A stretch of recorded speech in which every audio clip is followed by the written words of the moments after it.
Hello students, I am Paras your science teacher. आज हम करेंगे इसके आगे का पार्ट 4 करेंगे हम आज इसका इरिगेशन। इरिगेशन का क्या मतलब है? इरिगेशन का मतलब है खेतों में पानी देना, फसल को पानी देना। फसल को पानी देने के कई तरीके होते हैं। ये मतलब इरिगेशन के कई मेथड्स होते हैं। जैसे ट्रेडिशनल मेथड होते थे, आज मॉडर्न मेथड होते हैं, है ना। इसका मतलब भी है, ये देखिए मैंने अंडरलाइन कर रखा है इसको, आप भी इसको अंडरलाइन कर लीजिएगा। The supply of water to crops at different intervals is called irrigation. मतलब अलग अलग टाइम पे फसल को पानी देना इरिगेशन कहलाता है। ठीक है। Now next part is source of irrigation. मतलब इरिगेशन के सोर्स कौन कौन से हैं, कौन कौन से तरीकों से हम पानी दे सकते हैं। पहले कौन से तरीकों से पानी दिया जाता था और अब कौन से तरीके हैं। जैसे the sources of irrigation are wells, tubewells, ponds, lakes, rivers, dams and canals. फसल को पानी देने के कई तरीके होते हैं, जैसे कुएं हो गए, ट्यूबवेल्स हो गए, तालाब हो गए, झीलें हो गई, नदियाँ हो गई, बांध हो गए, है ना। कई मेथड होते हैं। So let me explain you the every method. Now see the different methods and traditional methods of irrigation. The water available in wells, lakes and canals is lifted up by different methods in different regions for making it to the fields. मतलब traditional methods जो थे उनसे खेतों को पानी तो मिल जाता था, लेकिन वो प्रोसेस बहुत ही टाइम टेकिंग होता था और उसमें ऑलमोस्ट सारा दिन लग जाता था फार्मर्स को। जैसे ये है, इसमें ये बैल जुड़ा हुआ है, ये बैल इसको घुमाता है और इसमें ये इधर एक व्हील लगा हुआ है जिसमें ये कई बकेट्स लगे हुए हैं। जब तक ये बैल घूमता रहेगा गोल गोल, तब तक इसमें से पानी निकलता रहेगा और खेतों को पानी मिलता रहेगा। और ये वाला मेथड है चेन पंप, ये चेन पंप से जुड़ा हुआ है। Okay.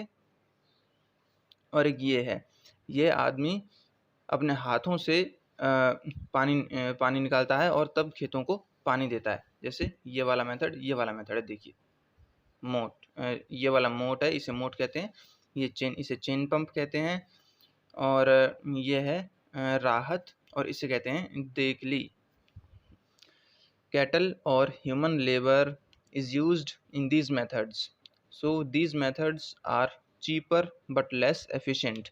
The various traditional ways are moat, pulley system, chain pump, dekli and rahat lever system. Okay. Now see the modern methods of irrigation. Modern methods of irrigation में दो methods आते हैं, एक sprinkler system और दूसरा है drip system. Sprinkler system में आपने कई जगह पे देखा भी होगा, जैसे फार्म हाउस होते हैं उनमें एक हाँ ये वाला स्प्रिंकलर सिस्टम है। एक वेल होता है, उस पर मोटर जुड़ी होती है, मोटर का एक पाइप नीचे जा रहा होता है और दूसरे पाइप को खेतों में जो उनकी लाइंस होती हैं मोटी मोटी, जिन्हें क्यारियाँ बोलते हैं, उनमें पाइप्स जुड़े होते हैं, सिंगल पाइप होता है उनमें। और जैसे ही मोटर को ऑन कर दिया जाता है वो स्प्रिंकल यानी फव्वारे की तरह पानी खेतों में जाने लगता है। ये वही मेथड है, इसी को हम स्प्रिंकलर सिस्टम कहते हैं। जैसे this system is more useful on the uneven land where sufficient water is not available.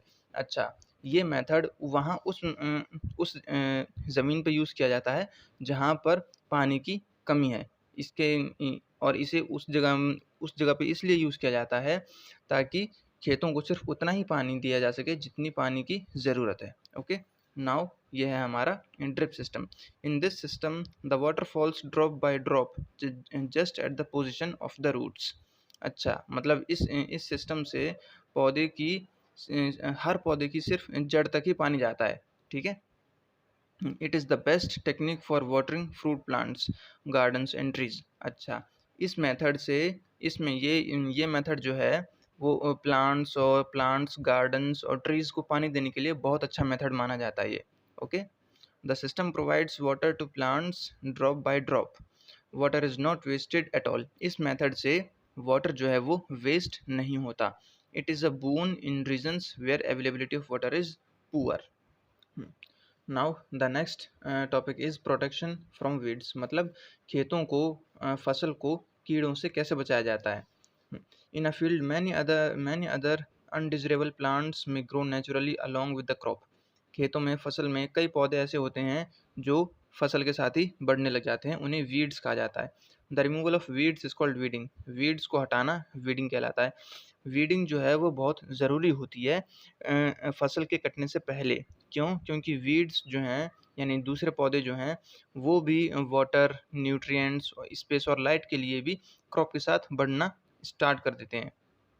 Weeds जो होते हैं वो जब पौधों को जब फसल को काटा जाता है तो उनकी हार्वेस्टिंग में प्रॉब्लम क्रिएट करते हैं और ये पॉइजनस भी हो सकते हैं एनिमल्स के लिए और ह्यूमन बींग्स के लिए भी। ठीक है। Farmers adopt many ways to remove weeds and control their growth. Tilling before sowing of crops helps in uprooting and killing of weeds, which may then dry up and get mixed with the soil. The best time for the removal of weeds is before they produce flowers and seeds. अच्छा, weeds को remove करने का best time वो होता है जब weeds को तब रिमूव कर दिया जाता है जिससे पहले कि वो सीड्स बनाने लग जाएं और उन पर फ्लावर्स ग्रो करने स्टार्ट हो जाएं, उससे पहले वीड्स को हटा दिया जाता है। The manual removal includes physical removal of weeds by uprooting और cutting them close to the ground from time to time. अच्छा, वीड्स को रिमूव करने के लिए हाथों का भी यूज़ किया जाता है। जैसे अपरूटिंग का मतलब होता है पौधे को पकड़कर जड़ के साथ उखाड़ देना। This is done with the help of खुरपी, और ये खुरपी की हेल्प से भी किया जा सकता है। Weeds are also controlled by using certain chemicals. Weeds को हटाने के लिए कुछ केमिकल्स का भी यूज़ किया जाता है जिन्हें हम वीडसाइड्स बोलते हैं। इसे मैंने अंडरलाइन भी किया हुआ है, आप भी इसे अंडरलाइन कर लें। लाइक 2,4-D, ये 2 और 4D जो दोनों हैं ये दोनों अलग अलग हैं, ये केमिकल्स हैं। These are spread in the fields to kill the weeds, they do not damage the crop. ये सिर्फ उन पौधों को डैमेज करते हैं लेकिन ये फसल को कोई नुकसान नहीं पहुंचाते।